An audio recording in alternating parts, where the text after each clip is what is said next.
The players on the New York Rangers all had a meeting to talk about how unhappy they are.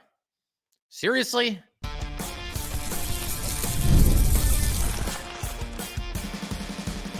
You're Locked on the New York Rangers, your daily podcast on the New York Rangers. Part of the Locked On Podcast Network, your team every day. Welcome back, Blue Shirts fans, to episode number 1335 of the Locked On New York Rangers podcast. I'm your host, John Schick. Just want to thank you guys, as always, for making Locked On New York Rangers your first listen every day. We are free and available on all platforms, including YouTube. And today's episode of Locked On New York Rangers is brought to you by Gametime. Download the Gametime app, create an account, and use code LOCKEDONNHL for $20 off of your first purchase. And we are, of course, part of the Locked On Podcast Network, your team every day. So there was an article that was published by Peter Baugh of The Athletic, and it basically just outlined everything that went wrong with the Rangers this past season, including some new information, some sort of, I would almost call it behind-the-scenes content that, Peter Baugh was eventually privy to this information. This is a doozy of an article, and if you haven't seen it, I definitely recommend going out and finding it, reading it, do whatever you got to do to get your hands on it. This is something else, man, because I am just so tired of hearing about the feelings of the players on the New York Rangers. I know that we keep saying on here that we're going to put last season behind us, and I think for the most part, we've done a decent job of doing that on this podcast. We've been talking free agency and the draft, and, there's some breaking news today. Matthew Robertson re-signed. We'll get to that in a little bit as well. But there's always something that pulls you back to this disaster piece of a season that the Rangers just had. And I can't ignore this article from Peter Baugh. I know we're going back to the past again, but there's some new information here. Some of you have probably already read it. And if you haven't, I'm more than happy to share it with you. First of all, there's this very interesting stat that I got to throw at you guys right off the top of this section here. To begin with, 22 players in the 2024 Stanley Cup playoffs for the New York Rangers. There were 22 players that played in at least one game for the Rangers during that playoff run. 11 of them are gone. That's pretty startling.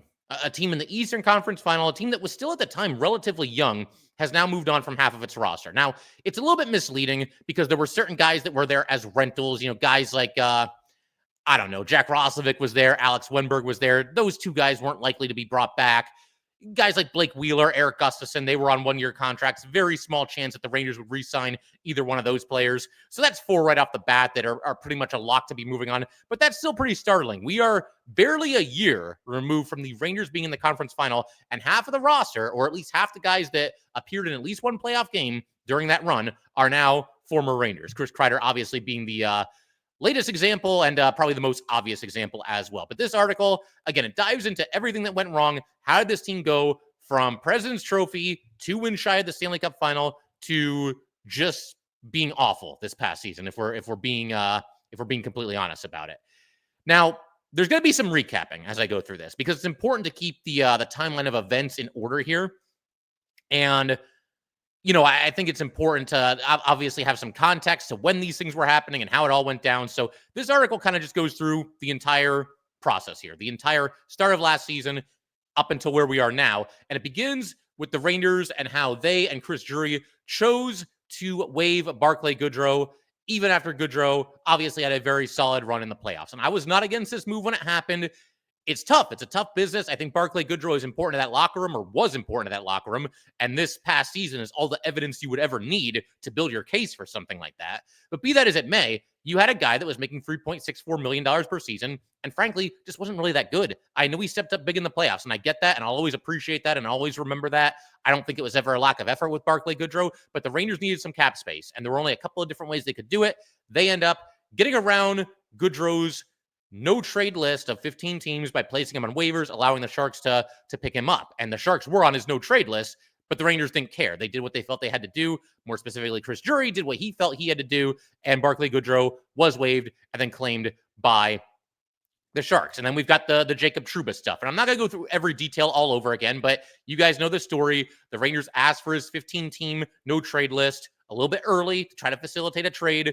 Trouba chose to wait until the 0 hour to provide them with that list, and he has every right to do that, by the way, and that's what he did. He was upset about certain things, the post obviously talking about his wife's medical residency and the whole 9 yards, obviously a messy situation there. But all of this paints a picture for what is now new information that's come out, since this article was published by Peter Bott here. And that is the tidbit that several players on the Rangers met at Artemi Panarin's house a couple of weeks before the start of training camp, because by that point, Barclay Goodrow had been placed on waivers, had been claimed by the Sharks, so he was now an ex-Ranger. And Goodrow was there too, and the idea was, okay, we're going to have a little party, a little get-together, say goodbye to our friend and our teammate Barclay Goodrow. No problems with that whatsoever. It's no different than any of us. If we have a friend that's going to move, to the other side of the country or whatever it might be, you might have a little get-together, a little barbecue, whatever it might be, say goodbye to them and, have a good time. Have one last little get-together before that obviously happens. So there's nothing wrong with that.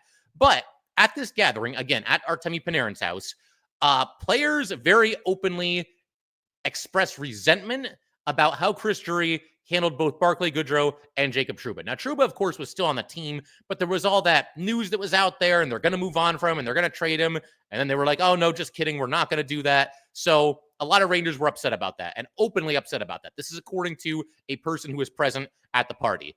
Then there was this quote from another former Ranger who requested anonymity. That's always a little bit of a tongue twister, but he wanted to be anonymous, basically, so he could, obviously speak freely about his old team. This is straight from the article. There's some trust loss, clearly, and it's hard to know where that trust was lost, but it's in the room now, and you have guys wondering who's next. So then, the next thing that happened, again, per this article, the Rangers have that 4-game Western road trip, and they're playing Western Conference teams. They win the first 2 of those, and everything looks okay. And then they had 2 fairly lousy performances against the Flames and the Oilers, and they lose both of those games. The first losing streak of the season for the Rangers. At that point, they were 12-6-1. So it's not like the wheels had completely fallen off, but Drury was concerned by what he was seeing.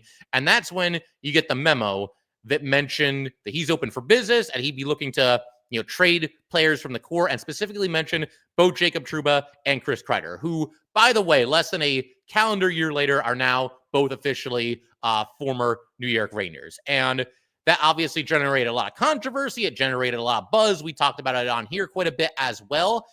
And, I can understand it. The thing that I've never understood about that is why Drury, who's notoriously tight-lipped about all his wheelings and dealings, maybe not so much recently, but he used to be like that, why he would make this so public.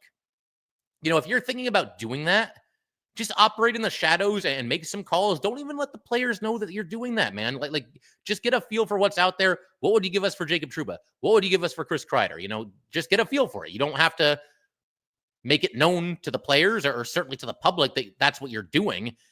My only explanation for why Drury did that, why he made that memo as public as he did, I guess there could have been a leak. And if that's the case, then, the Rangers need to do a better job of not allowing leaks. But if there was like a tactical reason for it, maybe he was trying to light a fire under these guys. I don't think that's the way to go about it. And at least one Western Conference assistant general manager agrees with me, because this individual texted The Athletic the next day after that memo was released. You just don't do that. You're basically dropping a bomb in your room in the middle of the season. And on one hand, the players got to suck it up. They got to move on. They got to keep playing hockey. I guess I'm kind of from the old school when I hear like a story like this, and my first thought is, if you're one of these players, how about shove it in Drury's face? Go back out there the next game and play like your head is on fire. Don't sit and sulk about it, And again, I don't agree with Drury's, if it was a tactical decision to leak this memo, I don't think that's a good idea at all for the reasons that we just talked about. But if you're a player, there's nothing you can do about it other than go out there. You don't want to get traded, then go out there and play better and play harder and play smarter. Play a better brand of hockey. Rangers never did that. So whatever sympathy that maybe I have for the players being in this situation, it goes away when you look at what happened next and how poorly they played. I mentioned a second ago that I'm tired about hearing of these players, all their feelings and everything. What about our feelings, man? What about the feelings of the fans? What about the feelings of the fans that are taking their family and their young kids to these games and, we're going to see the Rangers tonight, and the Rangers go out there and lose 5-0 to the Devils while putting 12 shots on goal? That actually happened in a game this past season. And that wasn't like an anomaly, like a stinker or two throughout the course of an 82-game season. All right, fine, they're human, I get it. But their default setting was not giving a bleep last season. So I'm tired of hearing about the feelings of these players. What about the feelings of the fans who are throwing down their hard-earned money to go and see these guys play? Had to get that off my chest. But let's continue with this article here. Drury, after all this went down, the memo and everything, he meets with the players specifically the leadership group. And I assume the purpose of this meeting was just to sort of hash everything out. Everybody put your cards on the table, say what you feel needs to be said. This occurred at the practice rink in Terrytown. And the Athletic reported at the time that a league source said that the meetings were honest, productive conversations. However, not too long after this, there's a player that is on the Rangers, I assume in this leadership group here, and I don't know who it is, but he kind of clarified everything and texted a friend and said, productive, no one here is happy. So again, this is where, as I mentioned a second ago and made very obvious, I begin to have issues with the players. If your player gets waived, unceremoniously waived, like Barclay Goodrow did, he's your friend, he's your teammate, he's the guy you were just playing with in the Eastern Conference Final a couple of weeks ago. If Jacob Trouba, he's your captain and his name is out there in trade rumors and the Rangers are trying to push him out the door. If you're mad about this, upset about this, if you got to hit the punching bag a few times to deal with this, okay, I don't begrudge players for that. My big problem is when all of it bleeds onto the ice, which it very obviously did this past season. It was inexcusable. And the Rangers, the proof is in the pudding. Look what they did after this. 4-15. They didn't have, in the next 19 games, 4-15. And they didn't have a 3-game winning streak for the entire rest of the season, which is honestly pretty difficult to do. Even the bad teams are going to luck their way into 3 straight wins at one time or another. And then there's other things in the article. These are things that we basically knew. You know, Drury, he did use the threat of waivers to get Jacob Trouba to waive his no trade clause and accept a trade to a Ducks team that was on his list. So, I mean, look, it's cutthroat, but to me, it's not out of bounds. You have to do what you have to do as a general manager of a team. Your job is not to be everybody's friend. Your job is to make difficult decisions that need to be made. Then, it also talked about everything else that happened. Capo Caco calls out the Rangers for always scapegoating him. Then he's traded. Kreider was healthy scratch. The Rangers made it obvious that it was a healthy scratching, even though Kreider was dealing with some back injuries at the time. Zach Jones said that he was rotting away. He's actually still here. He's the only guy on this list, I think, that's still here, at least for now. We'll see. He's an impending RFA with arbitration rights. Jimmy Vesey said that he's dying being here. And then everybody's favorite, Calvin DeHaan, said something like, how about the way I've been treated here? It's pretty bleak, huh? And that kind of took on a life of its own. But I don't know, man. It was just one thing after another. I think this article does a great job of capturing it. Another new piece of information here. This is something that at least I didn't know about. I don't know if it was out there and I just didn't happen to see it.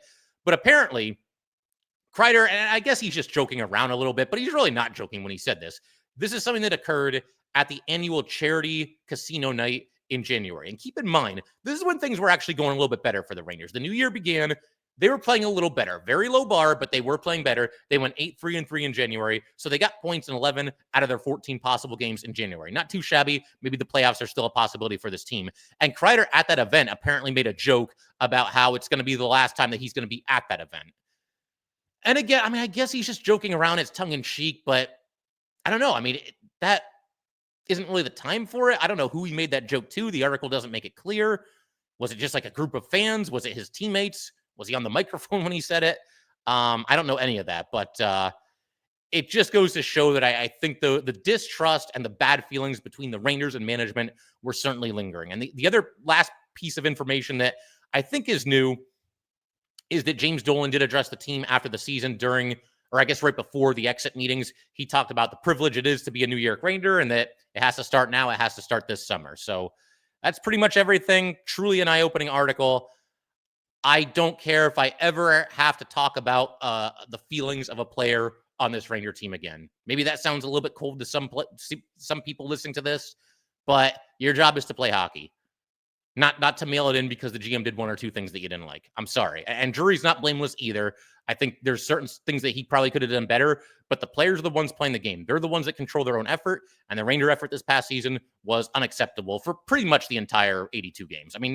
There were a couple good stretches here and there, a couple good performances every once in a while, but again, this team's default setting was just seeming like they didn't care this past season, and that's just not going to cut it. So, yep, that's quite the article. Definitely, like I said, recommend checking it out if you have not done already. But in just a second, we actually got a transaction a little bit earlier today. Matthew Robertson has re-upped with the New York Rangers on a 2-year deal. Going to go ahead and talk about that. And we've also got some more details surrounding the Chris Kreider trade. We'll get to that at the end of today's episode as well. All right, we just want to take a minute to let everybody know that today's episode of Locked On New York Rangers is brought to you by Gametime. There is nothing like playoff hockey. The energy, the rivalries, the nonstop action. The Stanley Cup playoffs have concluded, but there's always next year. And once they roll around, there will never be a better time to see playoff hockey live. Gametime makes getting in the building fast and affordable. Gametime gives you the last-minute details better than any other website out there. Zone deals for deep discounts, panoramic seat views, and all-in pricing with no hidden fees. Plus, ticket prices often drop the closer you get to puck drop, so you can score big without overpaying. There's so many things to love about Gametime. You can save huge on zone deals. They pick the best seats at the lowest price. You can see your exact seat view before you check out, which will give you total confidence. It's honestly like a life hack for getting incredible tickets on the fly. Take the guesswork out of buying tickets with Gametime. Download the Gametime app, create an account, and use code LOCKEDONNHL for $20 off your first purchase. Terms apply. Again, create an account and redeem code LOCKEDONNHL for $20 off. Download the Gametime app today. Last-minute tickets, lowest price, guaranteed. All right, let's go ahead and keep everything rolling here on Locked On New York Rangers. Big shout out to the everydayers. As always, I think in our next episode, probably going to do our second and final mock draft as New York Ranger GM and just kind of make the picks for the Rangers throughout the entire draft. I want to see if we can get Brady Martin this time around. He was gone at number 9 the last time, and Roger McQueen was still there. I might have picked McQueen either way, but we'll try to shake things up a little bit this time around, pick some different players. It's going to be a lot of fun. So definitely recommend coming back for that episode. But some other breaking news from earlier today, Matthew Robertson re-signs with the New York Rangers on a 2-year deal. 24-year-old defenseman, former second-round pick by the Rangers all the way back in 2019. Robertson just wrapped up a 1-year deal from this past season. His ELC had actually expired the year before that. The ELC was at $798K per season.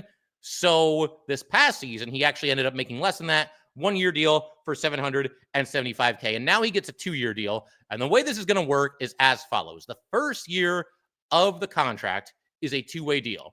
The second year of the contract is a 1-way deal at the league minimum. So a 2-year deal, or excuse me, it is a 2-year deal, but a 2-way deal means that Robertson's salary will depend on whether he's in the NHL or the AHL. It will adjust accordingly. If he's in the NHL, he's obviously going to make more money than he would if he's in the AHL. So, I mean, I'm sure he wants to make the NHL either way, but if you want even more incentive, there you go. The 1-way deal, which is what it will be in the second year of his contract, means that he will make the same amount of money regardless of whether he's in the NHL or the AHL. And I would think that would be preferable to Robertson, especially if the Rangers don't have any plans for him, which they may or may not. We will see. My understanding is that Robertson is actually no longer waiver exempt. If he does not make the Rangers this upcoming season, he would have to clear waivers before being sent back down to the Hartford Wolfpack. There's a chart that basically explains all of this, and you might hear that and be a little bit confused because Robertson has only played 2 games in the NHL. So you might think he's still waiver exempt. But that condition is met. There's another condition that is not met. The fact that Robertson is now 24 years old, that means that for him to be waiver exempt, it would have had to have been 2 years or less since he signed his first contract. And it was like 4 years ago. So for those reasons, he will not be waiver exempt for this upcoming season. If he doesn't make the team, he's got to clear waivers to be sent down. I would think he would clear waivers, but that's kind of an important note there for sure.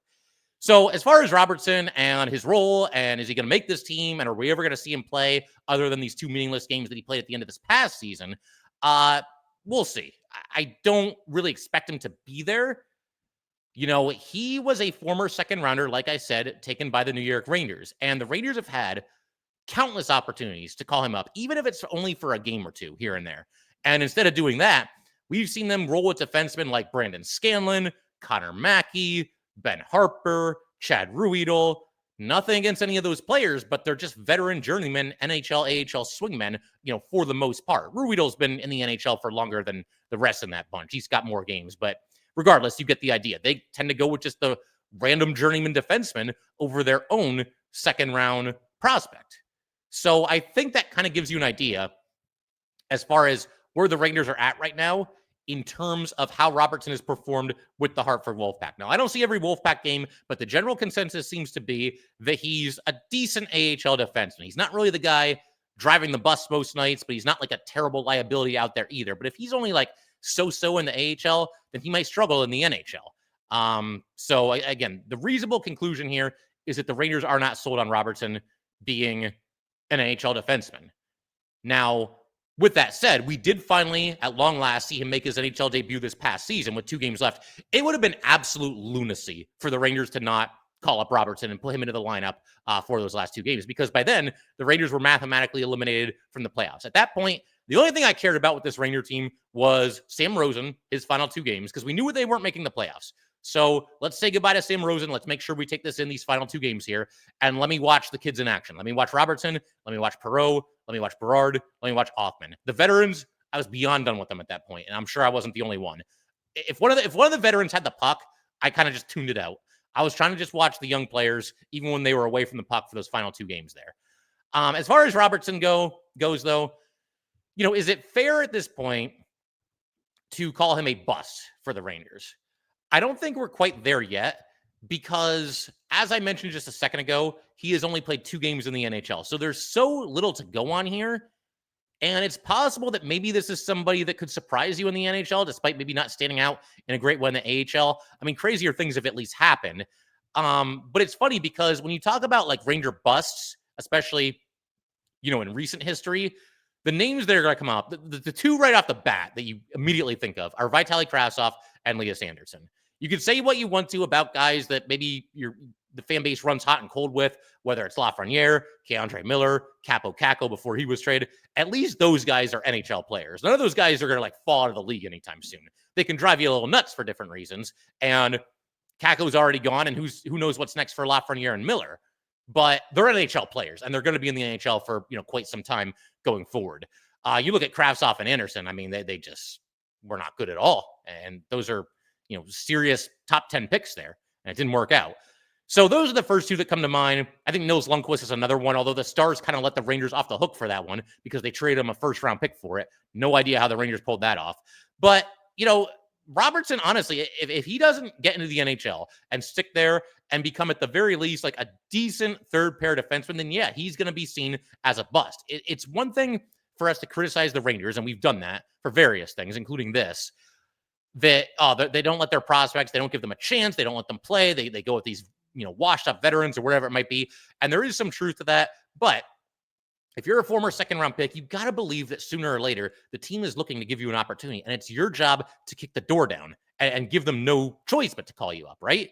We've seen other guys in the AHL, other fairly high draft picks. Take Will Cooley, for example. He's a 2nd-rounder too, and he was called up in relatively short order. He spent some time with the Wolfpack, but he got those, 4 games the one season, and he's been a fixture in the Ranger lineup. And I would be surprised if he's on a top 6er this upcoming season. It'll depend on what else they do and how they want to spread the wealth and whatnot.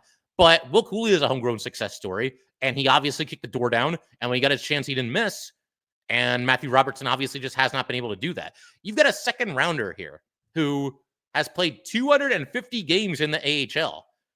How many 2nd-round draft picks played that many games in the AHL before finally making their NHL debut? It can't be that many. And the crazy thing, too, it may not have happened at all this past season if the Rangers weren't so bad, because they were mathematically eliminated in the 3rd to last game of the season. There were only 2 games left. And at that point, like I said earlier, it would have been sheer insanity to not at least give Robertson a chance. Just throw him out there and see what happens. The games are meaningless anyway. Might as well give the kid a chance. And that's what they did. But if the Rangers were in contention and they were marching to the playoffs, he still might not have made his NHL debut. It's pretty crazy to think about. And it's not like he's ancient, but he's 24. I mean, 2nd-rounder hasn't debuted until he's 24. I mean, that's pretty surprising in its own right, I would say. For what it's worth, though, I do think Robertson mostly played well in the 2 games that he was up with the New York Rangers. They won both those games. It was against Tampa Bay and Florida. Actually, the other way around. It was Florida and then Tampa Bay. And it is fair to question how hard the players on Tampa and Florida were playing in those games, because obviously they had the playoffs coming up, and I think they just wanted to get out of there without getting injured, and they did. But Robertson looked okay. I thought he did all right. I thought he handled himself all right. He was a +3 in the 2 games, averaged 17 minutes and 38 seconds of ice time, which is more than I thought he would get, to be quite honest. 1 block shot, 2 hits, 1 takeaway against 2 giveaways. Not a whole lot of conclusions you can draw from just 2 games, but going by the eye test, I thought he did fine. Here's something else I'll throw out there for you guys when it comes to Robertson, because he's just a fascinating player to me for all the reasons that I just mentioned. You get the 2nd-rounder who they just will not give a chance. I think he's actually got a chance to make the opening night roster for this upcoming season.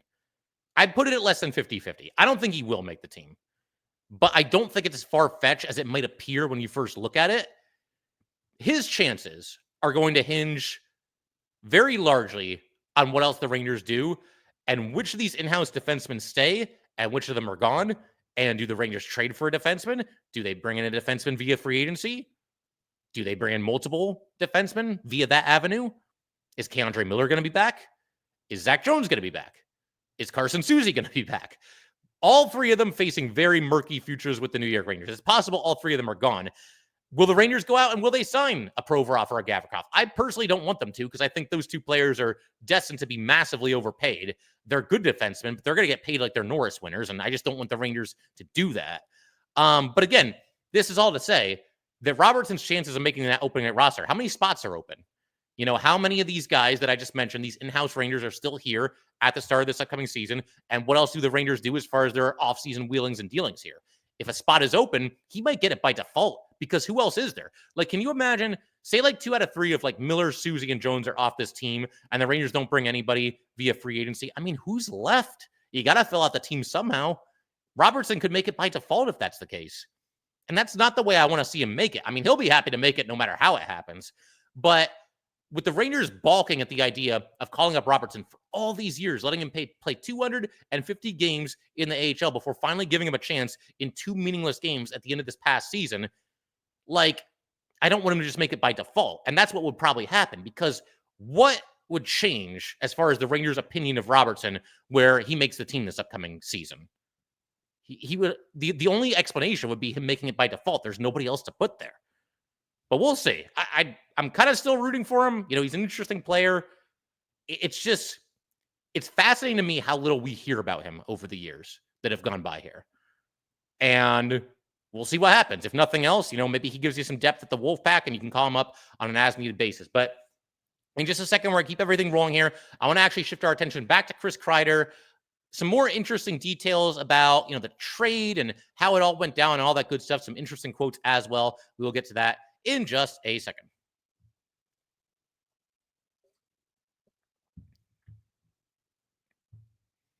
All right, let's go ahead and wrap up today's episode of Locked On New York Rangers by talking a little bit about Chris Kreider and the details that surrounded his trade. Now, we obviously discussed the Kreider trade as much as we possibly could. That was actually the last episode that I recorded before, you know, taking a brief vacation there. We're back now. A couple of other details have come out about the Chris Kreider trade. And we'll do more Kreider stuff down the road here. Eventually going to do his top 10 moments. That'll probably be a 2-parter at some point during the offseason. But right now, a couple of other, you know, just little tidbits from this entire situation here. So Chris Drury was very honest and open, reportedly, with Chris Kreider and with the Ranger veterans throughout this entire process. I mentioned this one a little bit earlier, so we'll keep it brief for now. But it sounds like he had an open dialogue with Kreider and with the other Ranger veterans that, yes, this is probably what is going to happen. I am most likely going to trade Kreider this offseason. So he doesn't have to do that. I guess give him a couple points for being that honest with Kreider and the veterans as well. Kreider also spoke very highly about the process in which he was traded. That's what he had to say.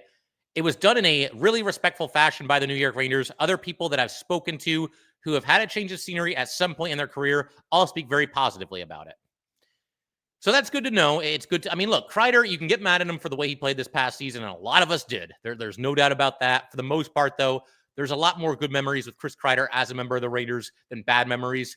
And I mean, the only thing they didn't do was win the Stanley Cup. That's pretty much what it comes down to. Everything else, you know, if they had won at least one Stanley Cup, then people might feel a little bit differently about him as far as those that kind of, you know, aren't very happy with him right now and aren't very happy with the way that he played this past season. But there were reports out there that Kreider was given time to do some research on some of the teams that he could end up getting traded for. And it sounds like the Rangers were working with him every step of the way. And it's a difficult situation. It can be a little bit messy of a situation, trading somebody that's been here for that long. But the Rangers did what they felt they needed to do. And I think most Ranger fans, myself included, acknowledge that it probably was time for this to happen for a bunch of different reasons that we previously covered. It was time for both parties to go their separate ways. I know there's some people that will never forgive Drury for this, and I can understand that too, because it's very easy to get connected to players. But I've gathered that the consensus among Ranger fans, and I include myself in this, is that it was probably time for this to happen. But it sounds like the Rangers at least did it in a respectable way. I thought this was interesting too. This is per David Pagnotta. The Toronto Maple Leafs were also interested in trading for Chris Kreider, but it sounds like the Ducks essentially beat them to the punch and made a good offer to the Rangers that they wanted to jump on. They wanted to make this thing happen and move Kreider along. And it sounds like Kreider was mostly on board with going to the Ducks. He feels pretty good about that team, former teammates there, a team that's kind of trending upward, at least somewhat.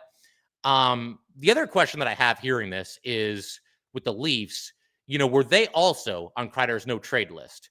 We don't know because this stuff gets kept pretty airtight. It only ever comes up when like a trade is about to happen. And that's when we found out that the Ducks were indeed on Kreider's no trade list and that he waived it to facilitate the trade. But I do wonder, like, were the Leafs on the list? Would Kreider have gone to the Leafs? Would Kreider have waived the no trade clause if the Leafs were on the list? And the other question, and this isn't so much Ranger related, but it does kind of give you an idea of how free agency could play out. Are the Leafs preparing for life without Marner and or Tavares? Maybe both of them. Because we heard that they were at least somewhat interested in Mika Zibanejad. It sounds like here they were interested in Kreider. So that could suggest that, yeah, they're going to let Marner and Tavares walk. We'll see how that plays out. But that's kind of an interesting subplot in and of itself. Then we had this from Darren Dreger. He said that part of the reason the Rangers traded Chris Kreider when they did was to protect their salary cap position in the case of one of their own players getting offer sheeted. And I hear this and I immediately think Will Cooley, because Will Cooley is the one offer sheet candidate on the Rangers who they do not want to lose. I think they will match an offer. I don't want to say no matter what the offer is, because you never know when one of these teams might go cuckoo bananas with an offer sheet, extension to Will Cooley. But I think the Rangers are preparing themselves to match any kind of an offer that Will Cooley gets. And we'll see how that entire thing shakes out. I don't think they're worried about Keandre Miller getting offer sheeted because I think they just take the compensation, depending on what the compensation is. I think that's kind of where they're at right now. And I mean, somebody threw out the idea of Rempe. I mean, how much is a team realistically going to offer Rempe? And that's a moot point now because Rempe has since re-signed. So that might be a reason why the Rangers traded Kreider. I don't think that's in the top 5 reasons why the Rangers trade Kreider, because even if that were to happen, if like Cooley got offer sheeted and then the Rangers, oh no, we don't have any cap space, you still have a week to match. So they would have had a week to work out a trade involving Chris Kreider. That might cost the Rangers some of their leverage because other teams will be able to figure out what they're doing. We got to trade Kreider and make room for Will Cooley, and we're desperate to offload him. So, I mean, that could be a reason, like I said, but the whole offer sheet thing, I don't think that was like the main reason. A lot of posts on social media. I was going to read the Mika Zibanejad post, but we're kind of running out of time there. I'm sure a lot of you guys saw it as well. Chris Drury released a statement as well. It's GM talk too, but it also seems very genuine. Fun fact about Drury and Kreider, they were almost teammates. They missed each other by 1 season, if you could possibly believe that. I don't have any conclusions to draw from that. I just kind of thought that it was interesting. So we'll call it there. Once again, if you guys would like to get in touch with this podcast, please send an email to lockedonnyrangers@gmail.com and definitely subscribe to Locked On New York Rangers YouTube channel. Thanks again, guys. I will see you next time.